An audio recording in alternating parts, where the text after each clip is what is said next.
제 방에 있다 보면 우리 청소년부 아이들이 10시부터 와가지고 예배 준비를 하는 것을 제가 느낄 수가 있어요. 벌써부터 와가지고 막 찬양하고 기도하고 막 이런 것들을 제 방에서 이렇게 어렴풋이 듣다 보면 이 아이들이 얼마나 귀한가 이런 생각이 들고, 또 우리 아이들이 이렇게 열심을 가지고 예배하고 그래서 그런지 굉장히 많이 부흥을 했어요. 예전에 같이 예배 드릴 땐 조금 있었는데 지금 보니까 저기 뒤에까지 우리 아이들을 위해서 많이 기도해 주시고, 정말 하나님을 예배하는 우리 학생들이 점점 더 많아지기를 소원합니다. 오늘 말씀을 보겠습니다. 하나님께서 우리에게 주신 말씀은 요한복음 14장 6절에서 14절까지 10절까지의 말씀입니다. 요한복음 14장 6절에서 10절까지의 말씀 봉독하겠습니다. 예수께서 이르시되 내가 곧 길이요 진리요 생명이니 나로 말미암정고는 하나님께로 올 자가 없느니라. 너희가 나를 알았더라면 내 아버지도 알았으리로다. 이제부터는 너희가 그를 알았고 또 보았느니라. 빌립이 이르되 주여 아버지를 우리에게 보여주옵소서. 그리하면 족하겠나이다. 예수께서 이르시되 빌립아 내가 이렇게 오래 너희와 함께 있으되 내가 나를 알지 못하느냐. 나를 본 자는 아버지를 보았거늘 어찌하여 아버지를 보이라 하느냐. 내가 아버지 안에 거하고 아버지는 내 안에 계신 것을 내가 믿지 아니하느냐. 내가 너희에게 이르는 말은 스스로 하는 것이 아니라 아버지께서 내 안에 계셔서 그의 일을 하시는 것이라. 아멘. 찬양대의 찬양을 하나님 앞에 올려드리겠습니다.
마음이 뭉클했어요. 찬송을 듣다가 우리 교회가 우리 찬양하기에는 참으로 혹독한 장소인데 소리를 다 먹어버려서 이렇게 하나님 앞에 정말 큰 소리로 우렁차게 찬송하는 소리를 들으니까 정말 하나님께서 말씀하시는 것 같아서 감사하고 감격이 됩니다. 5월 가정의 달입니다. 하나님을 바라보면서 우리가 하나님을 향해 아버지라고 부릅니다. 그래서 하나님과 우리가 가족이 된 것이죠. 우리는 하나님의 자녀, 하나님 우리 아버지. 그래서 우리가 하나님과의 한 가족이 되어서 이 세상을 살아갈 때 우리의 가정도 하나님 보시기에 아름답고 건강한 가정이 되어야 하지 않을까 하는 생각을 해보면서 오늘 우리를 향한 하나님의 음성을 들어보기로 생각을 합니다. 우리 가운데 죄가 들어와서 우리 한 개인 한 사람 한 사람이 죄 가운데 묶여 살 뿐만 아니라 사실은 그 죄의 영향력이 우리 한 사람을 통해서 우리 가정 안에도 들어와 있습니다. 우리가 그것을 알아야 하죠. 어떻게 보면 우리 가정이 가장 아름답고 에덴 동산같이 아름답고 행복한 곳이 되어야 하는데 실제로는 우리가 경험하는 가장 최악의 일들을 우리 가정 안에서 겪곤 합니다. 그래서 오늘 이 시간에는 우리 가정을 향한 하나님의 모습이 하나님의 마음이 어떠신가 하는 것을 우리가 생각을 해보면서 우리 안에 우리 가정 안에 죄로 물들은 죄의 영향력 가운데 있는 요소들은 무엇인가 한번 생각을 해보고 하나님 아버지를 또 찾아보기를 소원합니다. 먼저 우리 가정 안에 들어오게 되는 죄로 인한 첫 번째 영향력은 두려움입니다. 두려움. 사실은 두려움이 없어야 되는 곳이 우리 가정인데 우리가 세상에서 겪게 되는 첫 번째 두려움은 가정에서 겪게 됩니다. 어떤 것이 있는가 하면 거절당할 것에 대한 두려움입니다. 거절당할지도 모른다는 두려움. 그래서 우리 부모들이 자녀를 체벌할 때 밥을 굶긴다든지 혹은 방 안에 가둬놓고 못 나오게 한다든지 요즘에는 그런 경우가 없으리라고 생각을 합니다만 예전에는 발가벗겨서 집 밖으로 내쫓기도 했습니다. 그런 방법이라든지 이런 것을 통해서 우리의 자녀들은 부모의 사랑이 내게서 끊어질지 모른다라고 하는 거절감 같은 것을 느낍니다. 그것에 대한 두려움이 크기 때문에 부모의 눈치를 보는 그런 자녀로 성장하게 되지요. 그런가 하면 또 실패에 대한 두려움, 무언가 부모가 원하는 것을 해서 부모에게 기쁨을 안겨다 줘야 되는데 실패하게 되면 부모가 실망하고 슬퍼하고 눈살을 찌푸리고 이렇게 되기 때문에 실패하면 안 된다라고 하는 강박 비슷한 것을 가지고 성장하게 됩니다. 그것을 통해서 우리 안에 실패에 대한 두려움이 점점 커지게 되죠. 체벌에 대한 두려움, 또 가정 안에 어떤 어려움들이나 불행한 일들이 있게 되면 또 미래에 대한 두려움, 이런 것들을 사실은 우리 가정 안에서부터 경험하게 됩니다. 요한 1서에 보면 온전한 사랑이 이 땅에 허다한 두려움을 덮는다라고 했습니다. 사실은 가정 안에 온전한 사랑이 있어서 그 모든 두려움을 이겨내야 하는 것이 성경적인 원리입니다만 그러나 안타깝게도 오늘날 우리 가정 안에 많은 두려움이 들어와 있어서 어느새 우리도 두려움이 많은 이런 가정을 이루고 있다는 것을 생각해 보게 됩니다. 죄로 인한 우리 가정의 영향력, 죄가 우리 가정에 미치는 영향력 두 번째는 수치심과 죄책감입니다. 우리가 죄를 지었을 때 창세기에 보면 가장 먼저 일어난 일이 옷을 벗었다는 것에 대해 부끄러움을 느꼈다는 거예요. 그래서 나뭇잎으로 옷을 해서 만들어 입고 하나님께서 아담아 내가 어디 있느냐라고 찾으실 때 하나님의 낯을 피하여 아담과 하와가 숨습니다. 수치심이거든요. 하나님을 두려워하는 것이죠. 그래서 이런 수치심과 어떤 죄책감 같은 것들을 우리 안에 갖고 있으니까 어느새 우리는 이런 것을 배우게 됩니다. 내가 올바르게 행동해야만 사랑받을 수 있다라고 하는 것을 배우게 돼요. 내가 사랑받을 만한 행동을 해야 하나님께서 사랑해 주실 것이다. 엄마 아빠가 사랑을 해 주실 것이다 라고 하는 것을 배우게 됩니다. 이것을 조건적인 사랑이다 이렇게 말하죠. 내가 바르게 행동할 때만 사랑해 주실 거다라고 하는 것입니다. 하나님께서는 그렇게 생각하지 않습니다. 하나님은 그냥 우리가 지어져 있는 존재 그 자체로 우리를 사랑하시죠. 그런 하나님의 사랑법을 무조건적인 사랑이다 이렇게 말합니다. 우리가 아무리 세상 속에서 방황하고 또 죄를 짓고 해도 하나님의 사랑은 도무지 그치지를 않습니다. 하나님의 무조건적인 사랑. 그런데 그런 무조건적인 사랑을 흘러보내야 할 우리 가정은 안타깝게도 올바르게 행동할 때만 기뻐하고 사랑해 준다고 하는 메시지를, 마음은 안 그런데 그런 메시지를 주게 됩니다. 그래서 결국에는 우리 가정에 깨어진 관계가 있게 되죠. 수평적으로는 남편과 아내 사이, 부부 사이가 깨어지고 또 형제와 형제 사이의 관계가 깨어집니다. 성경에 보면 이런 관계가 깨어진 것으로 인해서 에서가 야곱과 다투게 되고 관계가 깨어지고 또 카인은 아벨을 죽이는 이런 일들이 성경에 기록이 되어 있습니다. 그런가 하면 수직적인 관계도 깨어지게 되죠. 부모와 자식 간의 관계가 깨어집니다. 그래서 세상에 나아가서 살다 보니까 권위자가 어렵습니다. 부모와 자식 간의 관계가 깨어지면 세상에 나갔을 때 권위자와 관계하는 게 굉장히 어려워집니다. 그뿐만 아니라 하나님과의 관계도 깨어져서 하나님 앞에 예배하려고 나아가도 우리가 경험한 육신의 부모가 자꾸 우리 앞을 가로막아서 하나님과의 관계를 원활하게 맺는데도 어려움을 겪게 됩니다.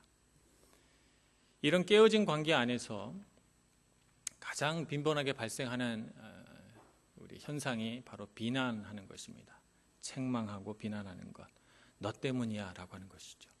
그래서 서로 책임 전가를 하면서 서로의 마음 가운데 정말 좋지 못한 말로 상처를 주고 핥히고 이렇게 되는 것이죠. 마지막 5번째는 그로 인해서 우리 죄로 물든 가정은 고통과 질병을 안게 됩니다. 육체적으로도 이런 현상이 드러납니다. 그래서 두통이 있다든지 혹은 소화가 잘 안 된다든지 또 우울증이 온다든지 이런 육체적인 고통뿐만 아니라 감정적으로도 많은 아픔을 겪게 돼요. 슬픔, 또 분노 혹은 외로움 이런 것들을 경험하게 되고 또 우리 마음속에 상처를 가지고 살게 되면서 내가 가정에서 비슷한 경험한 그런 상처와 비슷한 어떤 것을 경험하게 되면 우리는 그 환경 속에서 강한 상처를 받지 않았는데도 그냥 넘어져 버립니다. 상처받았다고 말하고 그것으로부터 도망가려고 하죠. 이런 상처, 관계의 아픔 이런 것들이 우리 안에 있게 됩니다. 그래서 우리의 가정은 이런 죄로 물들어 있는 상태에서 벗어나서 건강하고 하나님께서 부어주시는 사랑으로 온전하게 회복이 돼야 하는데 이런 가정의 회복을 우리가 바랄 때 가장 중요한 역할을 해야 할 사람이 누군가 하면 바로 아버지입니다. 참 아버지의 역할이 중요하죠. 아버지의 역할이 중요하다고 하면 그럼 어머니들이 화를 내실지 모르겠는데 아버지의 역할이 중요한 이유가 있습니다. 3가지로 말씀을 드릴 수가 있는데 아버지는 첫째 가정의 제사장이기 때문이죠. 제사장은 그 죄를 속하는 직무를 가지고 하나님 앞에 봉사하는 사람입니다. 마찬가지로 아버지도 죄로 인한 영향력을 끊고 하나님 앞에 온 가족이 선한 마음으로 하나님 앞에 나가서 올바른 관계, 하나님과의 올바른 관계를 회복해야 할 책임이 아버지에게 있어요. 그래서 참 중요합니다. 어느 가정이고 아버지가 신앙이 바로 서 있지 않으면 참 그 가정이 온 가족이 신앙적으로 바로 서기가 쉽지 않습니다. 가정의 제사장이기 때문이고 두 번째는 예수 그리스도의 본을 보여줄 표상이기 때문에 그렇습니다. 우리가 예수 그리스도를 우리가 눈으로 볼 수 없기 때문에 누구를 통해서 예수 그리스도를 보는가 하면 아버지를 통해서 예수 그리스도를 보죠. 그래서 정말 신앙적인 그런 삶을 살아가서 예수님과 같은 모습으로 이렇게 성장해 나가는 아버지를 가지고 있다면 그것이야말로 정말 큰 축복이라고 할 수 있습니다. 세 번째는 우리가 하나님을 아버지라고 부르기 때문에 그렇습니다. 육신의 아버지가 어떤 아버지인가가 사실은 하나님을 우리가 어떻게 아버지로 인식하느냐와 굉장히 밀접한 연관관계를 갖고 있습니다. 그렇기 때문에 우리가 아버지로서 어떤 삶을 살아가느냐 굉장히 우리 가정에 중요하고 가정의 회복을 위해서 가장 중요한 역할을 맡고 있는 사람이 아버지라고 말할 수 있습니다. 그런데 오늘날 우리가 살아가는 세상에 아버지들은 어떤 모습을 가지고 있을까요? 최근 한 설문조사에 보니까 아버지와 고민을 나눈다라고 하는 자녀가 전체 자녀 가운데 4%밖에 되지 않습니다. 아버지를 상담자로 여긴다라고 생각하는 아들이 얼마나 될까요? 설문조사에 따르면 6.6% 된다고 합니다. 60%가 아니고 6.6%라고 그럽니다. 또 청소년들 가운데 아버지와 대화가 부족하다라고 느끼는 청소년들이 얼마나 되는가 하면 60.1%에 이른다고 합니다. 우리의 청소년들도 굉장히 아버지와의 대화를 원하는데 쉽지 않다는 것입니다. 이런 현상은 비단 우리 한국만이 아닙니다. 미국에 있는 자녀들 가운데 4분의 1이 전체 가운데 25%죠. 25%의 아이들이 아주 어려서부터 성인이 될 때까지 아버지 없이 자라난다고 합니다. 그것이 무슨 이혼이라든가 혹은 미혼모라든가 이런 어떤 과정이 있는지 하여튼 모든 것을 다 통합해 봤을 때 25%의 아이들이 성장 과정에서 아버지를 경험하지 못한다는 것이죠. 아버지를 경험하지 못한 아이들이 1,500만 명 정도가 된다고 합니다. 미국에. 이 아이들이 결혼해서 또 아버지가 됐을 때 과연 아버지의 역할을 어떻게 그들이 잘 인식하고 좋은 아버지가 될 수 있을까 걱정되는 부분입니다. 한국에서는 다시 그 35% 정도의 어린이들이 하루에 1시간 정도도 아버지 얼굴을 보지 못한다고 합니다. 심지어는 일주일에 아버지 얼굴을 보는 날이 2, 3일밖에 되지 않는다고 해요. 왜냐하면 잠든 다음에 아빠가 퇴근해 집에 왔다가 내가 아침에 깨기 전에 아빠가 출근하는 거예요. 그러니까 며칠씩 아버지 얼굴을 못 보다가 주말에 길게 아버지 얼굴을 볼 수 있는데 그때 이제 아버지가 쉬어야 됩니다. 그래서 TV를 본다든가 뭐 또 바쁜 일이 있다든가 그래서 또 아이들하고 안 놀아주는 거죠. 그래서 많은 어린이들이 아버지가 있음에도 불구하고 아버지 부재 현상을 겪고 살아간다고 합니다.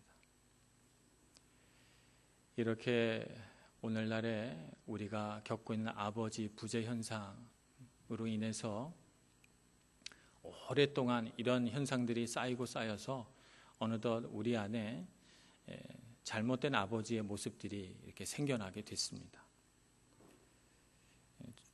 좋은 얘기만 해야 되는데 좋지 않은 얘기를 계속해서 제 마음이 굉장히 무겁습니다. 위험한 아버지가 그 첫 번째로 꼽을 수가 있습니다. 위험한 아버지, 폭력이나 또 분노를 막 이렇게 갑작스러운 분노를 터뜨리는 이런 아버지라든가 혹은 술이나 도박 이런 것에 중독된 아버지라든지 이런 아버지는 위험한 아버지라고 분류할 수 있습니다. 흔하지는 않습니다. 흔하지는 않지만 이런 아버지가 내 아버지라면 정말 좋지 못한 영향을 많이 받게 되고 정말 이런 자녀가 있다면 많이 기도해야 될 것으로 생각이 듭니다. 그러나 이런 경우는 드물고 일반적으로는 우리가 경험하게 되는 아버지는 요구하시는 아버지라고 말할 수 있습니다. 요구하는 아버지. 어떤 높은 기준을 설정해 놓고 계속해서 거기에 도달하기를 바라는 것이죠. 그래서 거기에 간신히 도달하면 또 더 높은 기준을 설정하고 또 거기에 도달하기를 원합니다. 어떻게 보면 논리적으로 생각한 것은 아니지만 나의 자녀는 완벽해야 된다라고 하는 생각에 빠져 있는 아버지입니다. 그러니까 아무리 노력을 하고 또 노력을 해도 아버지를 만족시킬 수가 없는 거예요. 이런 자녀는 아버지와의 관계 안에서 좌절하게 됩니다. 요구하는 아버지. 그런가 하면 편애하는 아버지도 있습니다. 차별하는 것이죠. 아들만 좋아한다든지 혹은 딸만 좋아한다든지 또 형제가 여럿 있어도 첫째만 좋아한다든지 막내만 좋아한다든지 이렇게 차별하는 아버지도 병든 아버지의 모습으로 분류할 수 있습니다. 또 우리가 경험하게 되는 아버지는 무관심한 아버지도 한 부분에 들어갑니다. 자녀의 삶에 대해서 무관심하다든지 혹은 자녀가 갖고 있는 감정이나 자녀가 갖고 있는 어려움이나 이런 것에는 무관심한 아버지. 그냥 집에 들어오면 내 할 일, 내가 뭘 해야 되고 내가 뭘 원하는가에만 집중하는 그런 아버지는 무관심한 아버지라고 할 수 있습니다. 항상 내 앞에는 있지만 나에게 관심이 없고 내 눈을 바라봐 주지 않는 아버지는 무관심한 아버지입니다. 그런가 하면 바리새인 아버지도 있습니다. 매우 종교적이지만 그러나 은혜는 없는, 다른 사람들에게 내 모습이 어떻게 비칠까에는 굉장히 신경 쓰지만 그러나 실제적으로 말씀대로 살아가는 것에는 약한 아버지. 말로는 끊임없이 은혜를 이야기하지만 그러나 행동에는 은혜가 없고 행동에는 그저 율법과 원칙 그리고 성취라고 하는 주제만 있는 아버지는 바리새인 아버지다, 이렇게 말할 수가 있겠습니다. 우리가 경험한 이렇게 건강하지 못한 아버지의 모습을 이렇게 떠올리고 생각을 해 보다 보니 우리 안에 갈망이 생깁니다. 오늘 요한복음 14장 8절에 갈망이 생깁니다. 빌립이 예수님을 향해 이렇게 말합니다. 주여, 아버지를 우리에게 보여 주옵소서. 아버지를 우리에게 보여 주옵소서.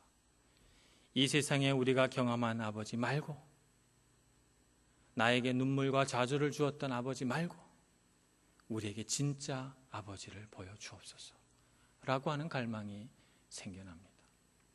정말 이 시대를 향한 그런 하나님의 부르심이 아닐까 하는 생각이 들 정도입니다.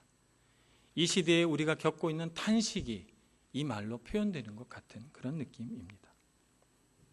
아버지로서의 사랑, 아버지로서의 책임, 아버지로서의 헌신이 있는 그런 아버지 없을까 하는 생각이 드는 것이죠.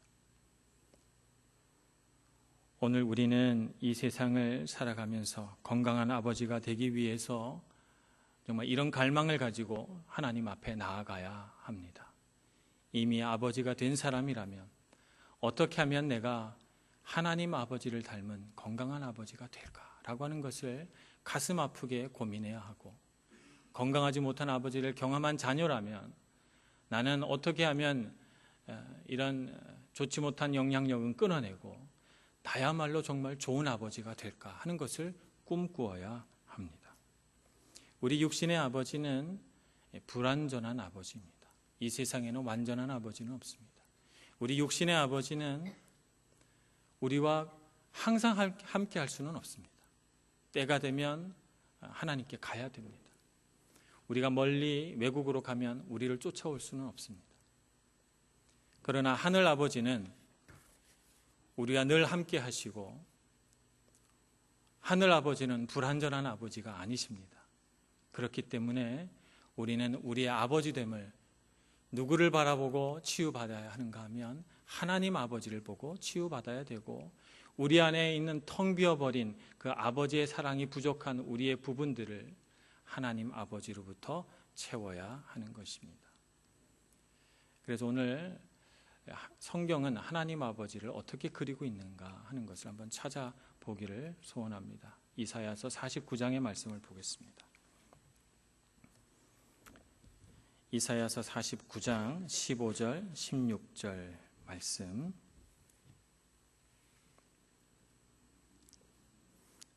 여인이 어찌 그 젖먹는 자식을 잊겠으며 자기 태에서 난 아들을 긍휼히 여기지 않겠느냐. 그들은 혹시 잊을지라도 나는 너를 잊지 아니할 것이라. 내가 너를 내 손바닥에 새겼고 너의 성벽이 항상 내 앞에 있나니 라고 말씀하십니다.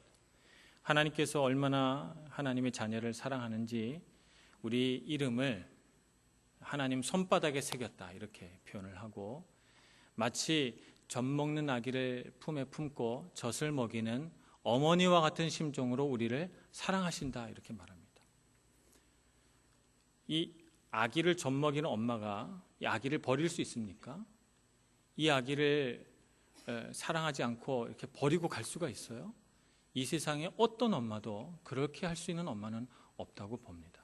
하나님 아버지의 마음이 그와 같다는 거예요. 설령 정말 이 세상에 혹시 그런 사람이 있을지 몰라도 하나님은 절대 그렇게 하시지 않으신다라고 말씀하고 있습니다.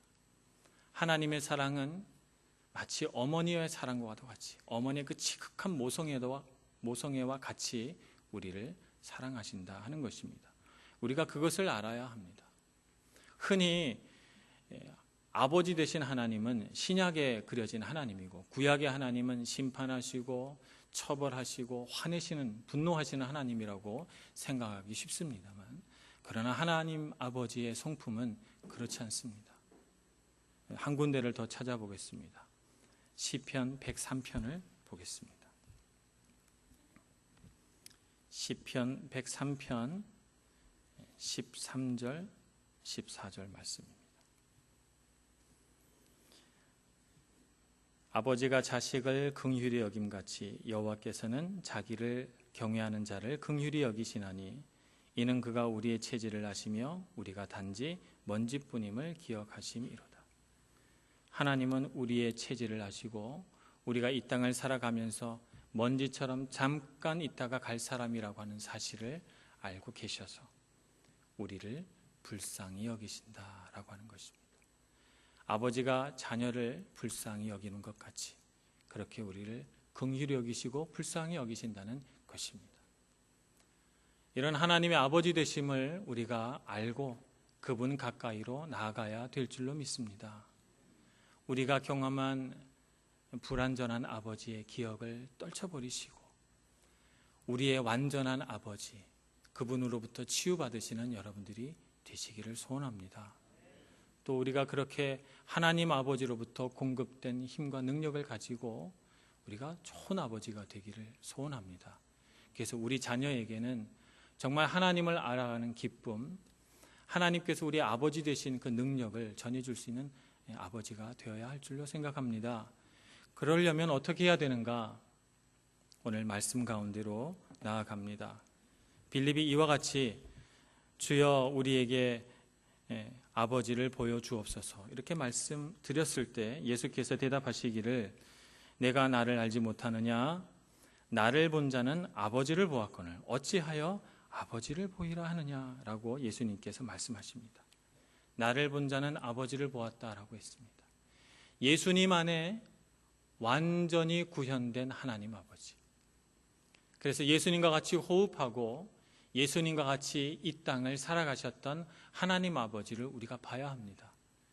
그래서 하나님 아버지가 높고 높은 곳에 있는 그런 우리가 정말 도달할 수 없는 곳에 계신 아버지가 아니라 바로 우리 곁에서 우리의 손을 잡아주시고 우리와 같이 눈물 흘리시고 우리의 마음을 헤아리시고 끝없는 사랑으로 사랑하시는 그 하나님 아버지를 예수님의 품 안에서 느끼시고 경험하시는 여러분들이 되시기를 소원합니다. 그래서 오늘 예수님께서 이 제자들에게 어떻게 가르치셨는가 하면 오늘 6절 말씀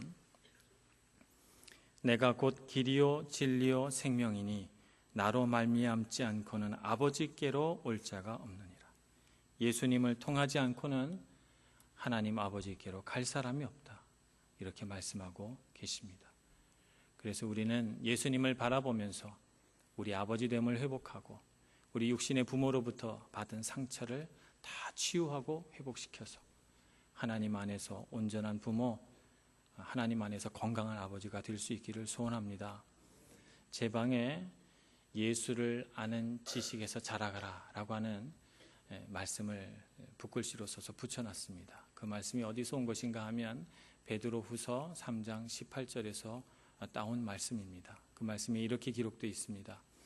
오직 우리 주 곧 구주 예수 그리스도의 은혜와 그를 아는 지식에서 자라가라 이렇게 말하고 있습니다. 오늘 우리가 이 세상을 살아가면서 어떻게 하면 우리 가정을 건강하고 아름답게 세워나갈 것인가? 예수 그리스도 안에 구현된 하나님 아버지를 바라보면서 그를 아는 지식과 그를 아는 은혜에서 자라가시는 여러분들 되시기를 축복합니다.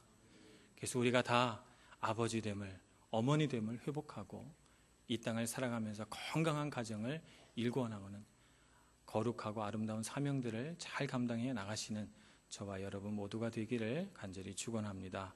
기도하겠습니다.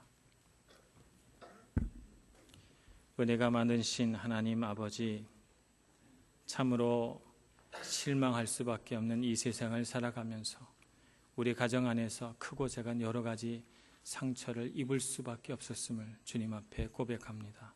주님 오셔서 우리의 마음과 영혼을 치유하여 주시고 우리야말로 건강한 가정을 이루어 가야 할 거룩한 소명을 받은 사람인 줄 알고 건강한 가정을 이루기 위하여 날마다 예수를 향하여 자라가는 저희들 모두가 되게 하여 주시옵소서. 예수님의 이름으로 기도합니다. 아멘. 마가복음 12장 35절에서 44절까지 말씀입니다. 신약성경 76페이지에 있습니다. 봉독하겠습니다. 예수께서 성전에서 가르치실새 대답하여 이르시되 어찌하여 서기관들이 그리스도를 다윗의 자손이라 하느냐. 다윗이 성령에 감동되어 친히 말하되 주께서 내 주께 이르시되 내가 내 원수를 내 발 아래 둘 때까지 내 우편에 앉았으라 하셨도다 하셨느니라. 다윗이 그리스도를 주라 하였은즉 어찌 그의 자손이 되겠느냐 하시니 많은 사람들이 즐겁게 듣더라. 예수께서 가르치실 때에 이르시되 긴 옷을 입고 다니는 것과 시장에서 문안받는 것과 회당의 높은 자리와 잔치의 윗자리를 원하는 서기관들을 삼가라. 그들은 과부의 가산을 삼키며 외식으로 길게 기도하는 자니 그 받는 판결이 더욱 중하리라 하시니라. 예수께서 험금함을 대하여 앉으사 무리가 어떻게 험금함에 돈 넣는가를 보실새 여러 부자는 많이 넣는데 한 가난한 과부는 와서 2렙돈 곧 한 고드란트를 넣는지라. 예수께서 제자들을 불러다가 이르시되 내가 진실로 너희에게 이르노니 이 가난한 과부는 험금함에 넣는 모든 사람보다 많이 넣었도다. 그들은 다 그 풍족한 중에서 넣었거니와 이 과부는 그 가난한 중에서 자기의 모든 소유 곧 생활비 전부를 넣었느니라 하시니라. 아멘. 아멘. 오늘은 마가복음 12장에 관한 말씀을 우리 같이 한번 묵상해 보고자 합니다. 예수님에 관해서 우리가 알아야 할 두 가지가 있는데 예수님은 참 사람이시고 참 하나님이시다라고 하는 사실을 우리가 알아야 되겠죠. 제자훈련을 하면 꼭 예수님의 인성, 예수님의 신성 이 두 가지가 모두 다 그분 안에 있다 하는 것을 이렇게 배우게 됩니다.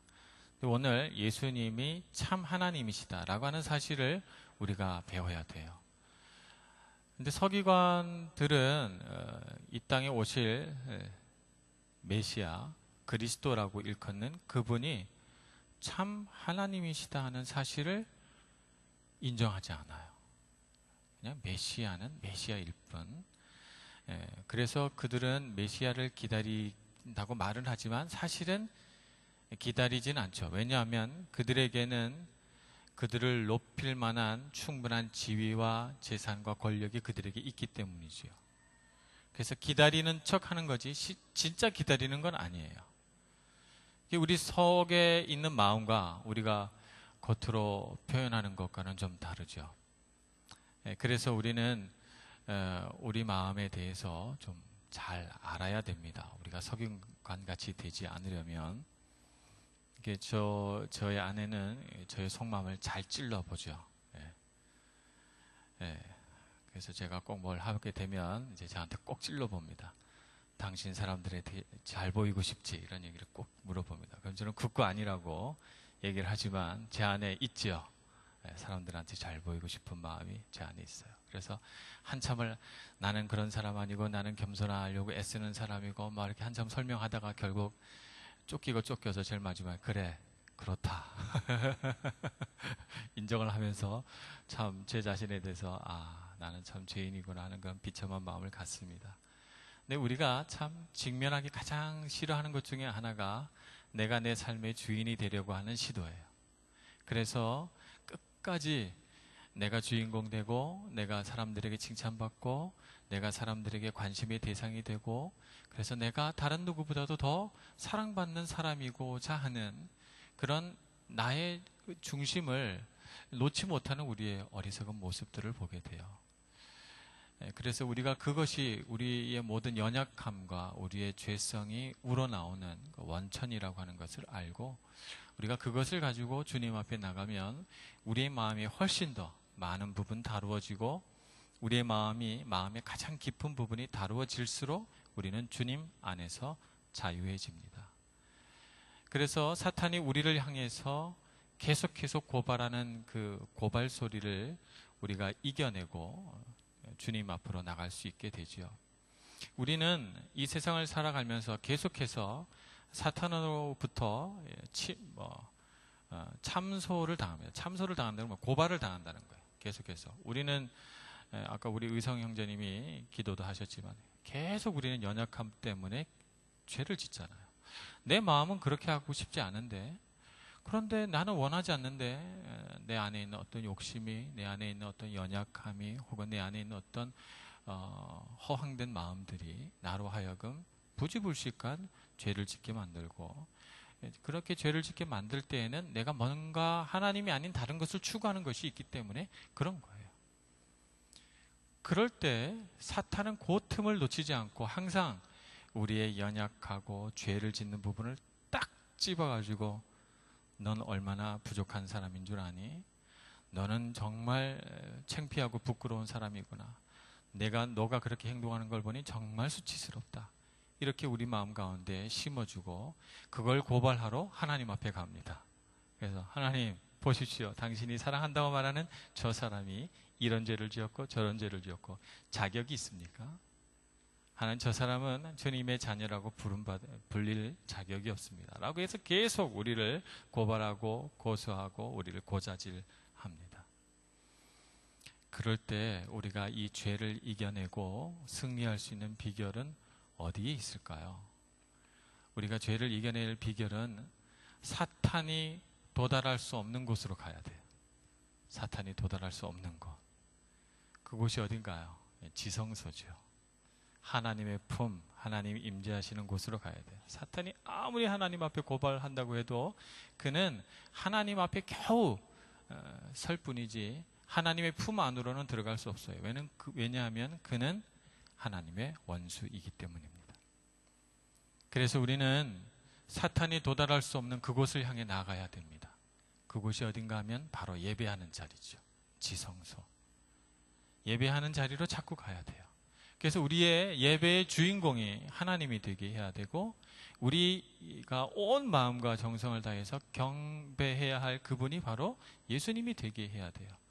그래서 그 지성소에 들어가서 주님의 품에 안겨보면 나를 향해 계속해서 죄인이라고 말하고 나의 부족하고 연약한 점들을 꼬집고 너는 그것밖에 안 되는 사람이야. 너가 얼마나 창피하고 부끄러운 존재인 줄 아니라고 말하는 그 모든 소리가 거짓말이라고 하는 것이 드러나게 됩니다. 그럼 우리는 힘을 얻게 되고 자유하게 되는 것이죠. 여러분들에게 그런 자유함이 있기를 소원합니다.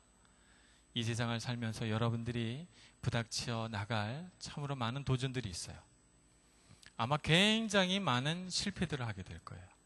여러분들이 맛보는 성공은 아주 조금이고 여러분들이 경험하게 될 실패는 굉장히 많을 거예요. 그러나 여러분 걱정하지 마십시오.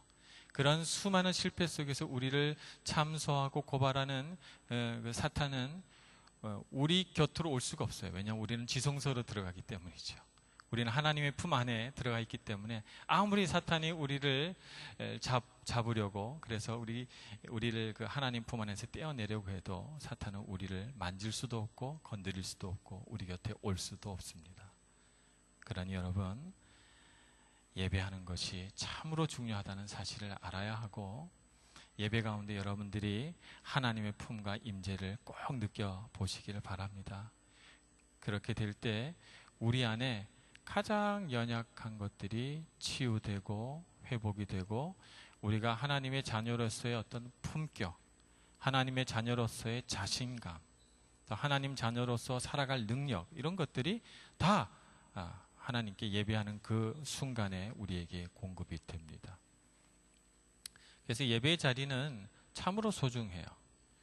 그런데 오늘 여기 서기관들은 그렇지 않아요. 그들이 예배하는 이유는 하나님을 경배하기 위함이 아니고 자신이 영광받기 위함이에요. 그래서 예배하는 그 종교 행위들, 이 모든 것들 가운데 어떻게 하면 내가 영광 받을까? 그래서 긴 옷을 입고 시장 어귀에서 기도하고 말이죠. 그리고 잔치의 상석에 앉고 그러면서 나를 봐달라는 거죠. 내가 주인공이에요. 나를 봐주세요. 내가 얼마나 멋진지 알아봐 주세요.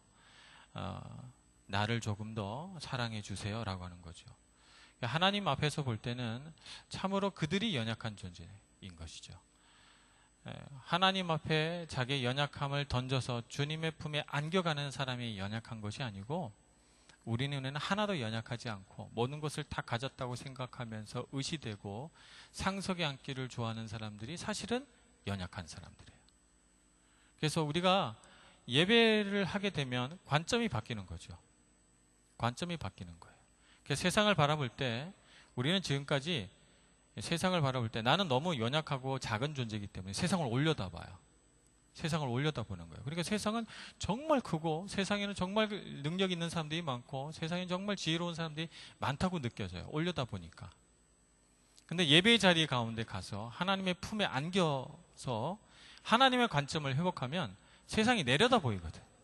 세상이 내려다 보여요. 내려다 보이니까 내가 그전까지는 참 부러워하고 나도 저런 사람이 됐으면 좋겠다라고 생각했던 사람들이 다 불쌍해 보입니다. 불쌍해 보여요. 저는 이렇게 생각합니다.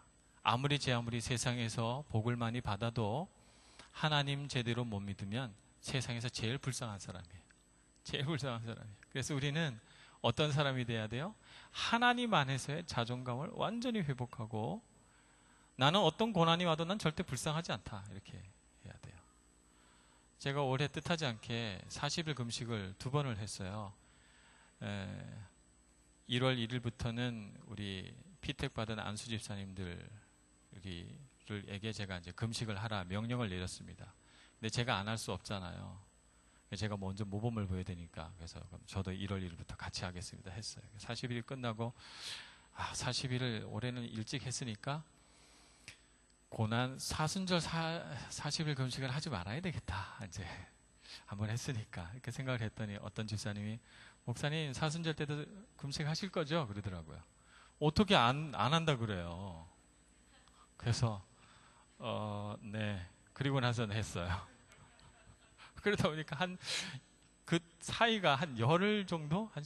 그 정도밖에 안 되고 다시 금식에 들어가서 뜻하지 않게 거의 한 3달, 4달을 지금 연초부터 시작해서 지금 4월 20일까지 계속 금식한 거나 다름없이 됐습니다. 그래서 이제 집사님들이 제가 살이 이제 계속 빠지니까 걱정을 하세요. 사실은 제가 결혼한 이후로 최저 몸무게가 됐어요. 덕분에 아주 날씬해졌는데 집사님들이 걱정하시더라, 살이 빠졌다고. 제가 늘 말하죠. 저는 불쌍하지 않습니다. 저는 불쌍하게 생각하지 마세요. 아직도 충분히 여유 있는 살들이 있습니다.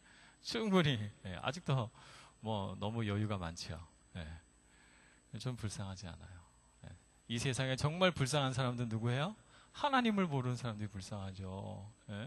하나님 모르고 하나님 제대로 못 믿는 사람들이 불쌍하지, 이건 아무것도 불쌍한 게 없어요. 저는 그래서 고생하고 아무리 힘들어도 하나님 안에 있는 한 나는 불쌍하지 않다, 이렇게 생각합니다. 여러분도 그렇게 생각하셔야 돼요. 청년회 때 여러분 굶을 수 있어요.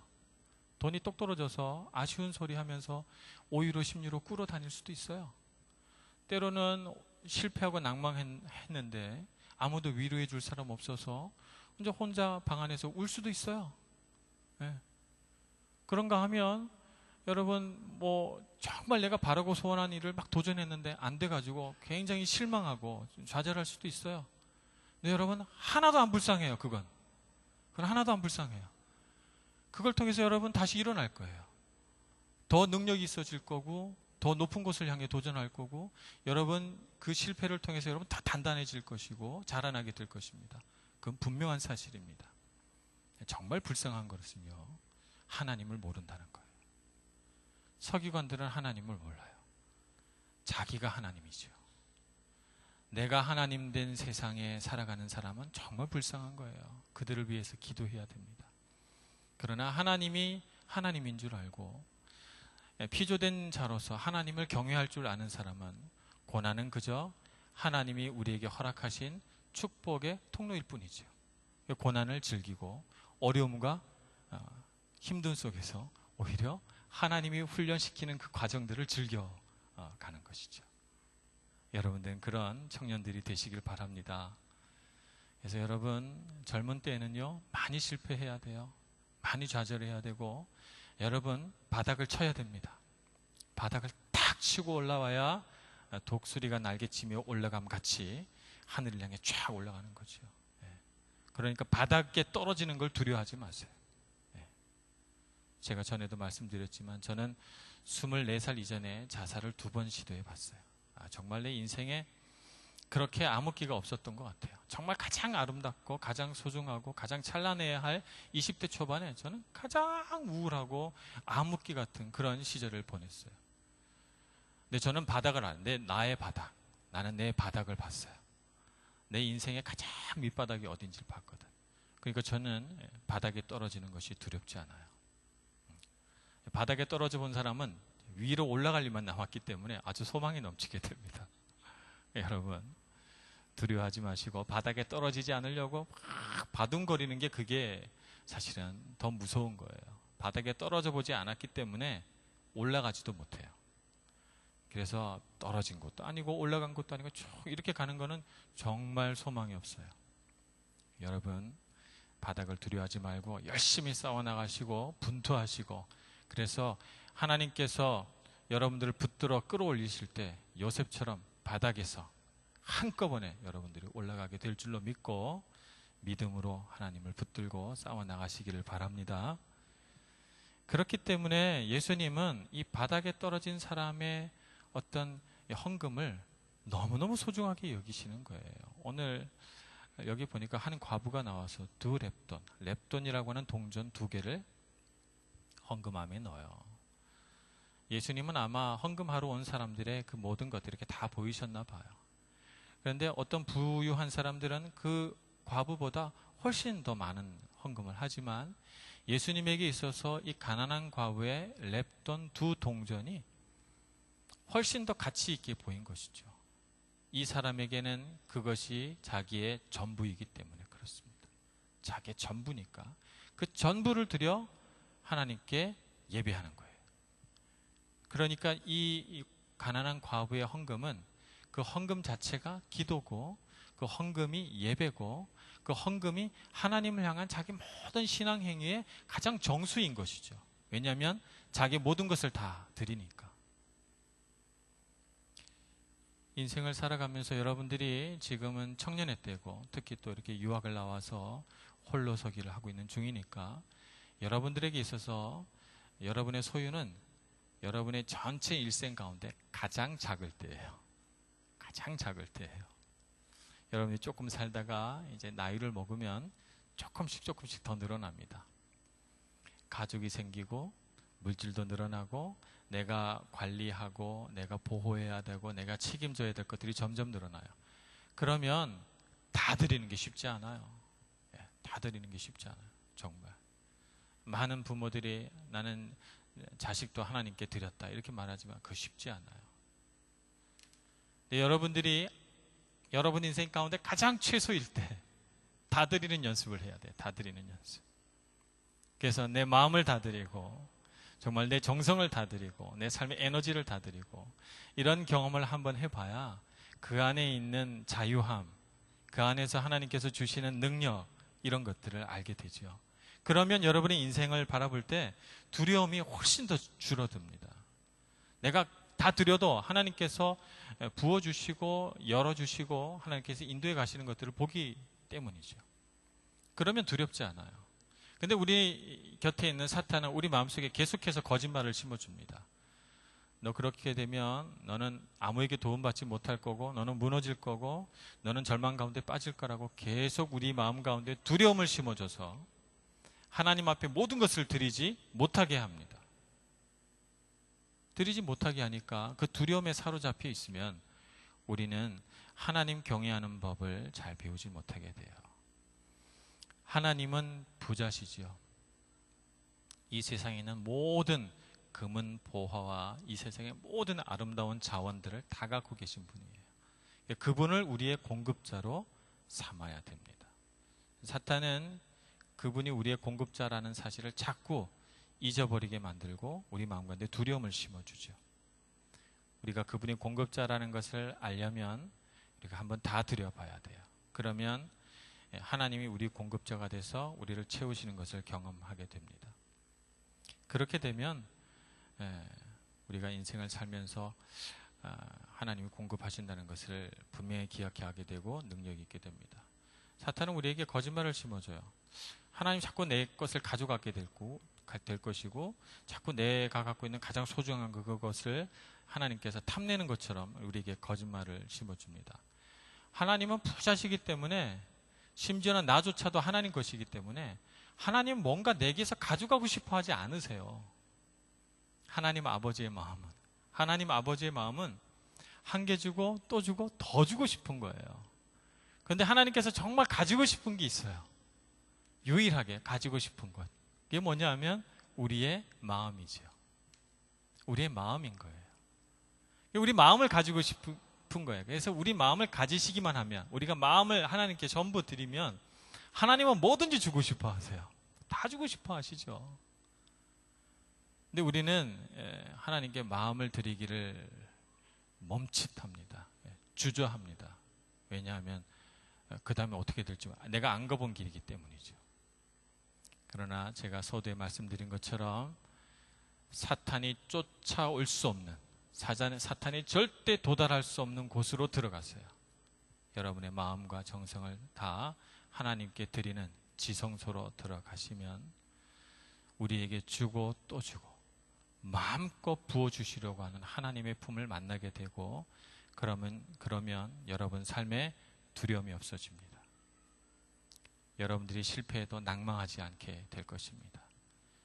그런 하나님의 아름다운 품을 기억하시고 주님께 마음과 정성을 다해서 나아가시는 저와 여러분 모두가 되기를 간절히 축원합니다.